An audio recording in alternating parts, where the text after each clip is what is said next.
તો સુરતના ખટોદરા વિસ્તારની આ ઘટના છે। મનપાના કોમ્યુનિટી હોલમાં છતમાંથી ગાબડું પડ્યું છે। જે હાલ લગ્ન પ્રસંગ ચાલી રહ્યો હતો ત્યારે આ ગાબડું પડ્યું છે।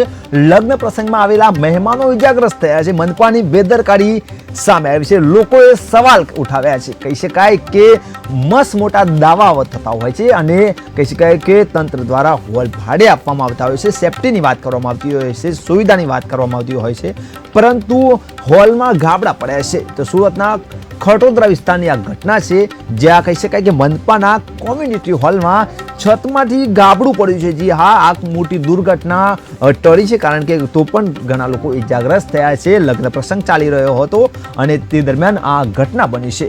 તંત્રની બેદરકારી કહી શકાય કે પાલિકા મોટા મનપા દાવા કરી રહ્યું છે, પરંતુ આ મનપાના દાવા ક્યાંક પોકળ સાબિત થઈ રહ્યા છે। પોતાના જ બનાવેલા કોમ્યુનિટી હોલમાં જો ગાબડા પડતા હોય તો કહી શકાય કે લોકો માટે જે રોડ રસ્તા બનાવે છે તેની કોણ ગેરંટી લે। કહી શકાય કે લગ્ન પ્રસંગ ચાલી રહ્યો હતો ત્યારે આ ગાબડું પડ્યું હતું।